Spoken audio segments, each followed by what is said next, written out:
알려주세요. 어른 여러분, 다시 만나서 정말 반가워요. 성경 이야기 들려주세요 시간이에요. 오늘 하루도 기쁘고 감사한 시간 보냈죠? 예수님의 사랑 듬뿍 받는 우리 친구들은 언제 어디서나 예수님을 자랑하고 예수님을 사랑하는 친구들이길 바라요.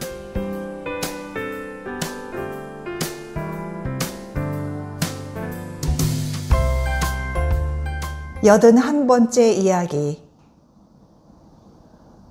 모두가 예수님을 떠났습니다. 예수님께서는 자신의 죽음에 대해 또한 가장 가까운 친구들이 자신을 떠나게 될 것에 대해 미리 아셨습니다. 유다는 그 중에서도 최악이었습니다. 12 제자 가운데 하나였지만 예수님을 진심으로 사랑한 적이 없었어요. 그는 은 30개를 받고 배신자가 되었습니다. 예수님을 그분의 원수들에게 넘긴 것이죠. 당시 대부분의 유대인 지도자들은 예수님을 미워하고 그분의 인기를 시기했습니다.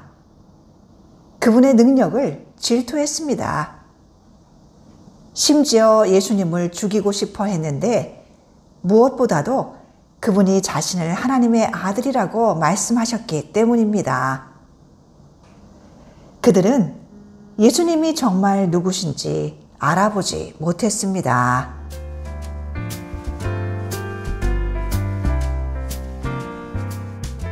마지막 만찬 다음 날인 금요일 새벽, 아직 어두운 시간에 유다가 한 무리와 함께 왔습니다. 그들은 칼과 몽둥이를 들고 있었는데 대제사장들과 율법학자들과 장로들이 보낸 무리였습니다. 유다는 예수님의 볼에 입맞추며 말했습니다. 선생님, 그것은 유다가 함께 온 사람들에게 보내는 신호였어요. 그들은 예수님께 손을 대어 붙잡았습니다. 그러나 예수님은 맞서 싸우지 않으셨습니다. 죽음의 시간이 다가왔습니다. 어처구니 없게도 예수님의 친구들과 그분을 따르는 이들은 모두 달아났습니다. 유다만 예수님께 등을 돌린 것이 아니었어요. 예수님께서 잡히시기 직전 베드로와 야고보와 요한은 겟세마네 동산에 예수님과 함께 기도하러 갔습니다. 하지만 밤이 늦어 졸음이 쏟아졌습니다. 가장 훌륭한 제자들이었지만 스승이자 친구인 분을 돕기 위해 단 한 시간도 깨어있지 못한 것입니다.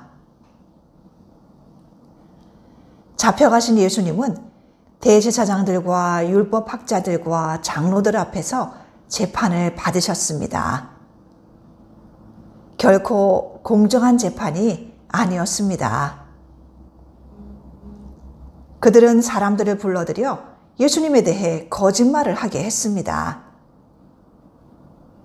종교 지도자들은 예수님이 하시는 말씀을 이해하지 못했습니다. 이해하려는 노력도 하지 않았지요.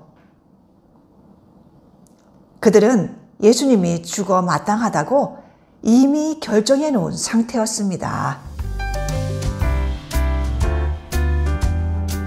그것으로도 부족했던 걸까요? 예수님의 가장 용감한 제자들은 겁쟁이 병아리, 겁보 고양이가 되었습니다. 겁쟁이처럼 보이는 다른 동물이 있다면 그 모습을 한번 떠올려 보세요.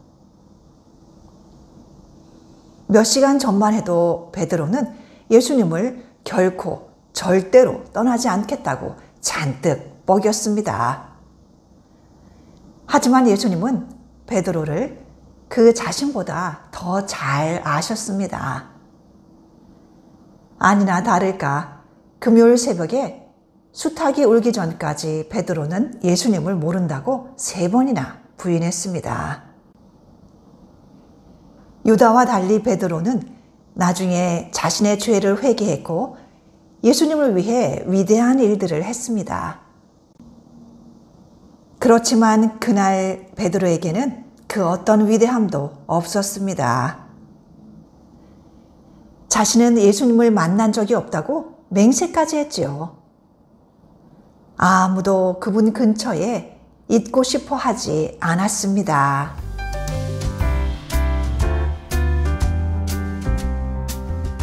예수님은 사랑받으셔야 할 분인데 미움을 받으셨습니다. 경배받으셔야 할 분인데 경멸을 받으셨습니다. 그분과 함께 있어야 할 친구들과 따르는 이들이 전부 흩어졌습니다. 예수님은 곧 닥칠 일들을 혼자서 마주하셔야 했습니다. 네, 오늘 들려줄 이야기는 여기까지예요. 이제 우리 같이 기도해요. 사랑하는 하나님, 우리가 예수님을 부인했던 일, 겁에 질려 예수님을 따라가지 못했던 일들을 용서해 주세요. 예수님의 이름으로 기도합니다. 아멘. 네, 우리 친구들 오늘 이야기도 잘 들었나요? 은솔이도 잘 듣고 있죠? 오늘 들려준 이야기는 신약성경 마가복음 14장에 기록되어 있어요. 꿈사랑 오늘 성경과 함께 성경 말씀도 읽어보세요. 이어지는 이야기는 다음 시간에 해줄게요. 다음 시간에 우리 꼭 다시 만나요. 그럼 잘 자요. 구독과 좋아요, 그리고 알림 설정 부탁해요.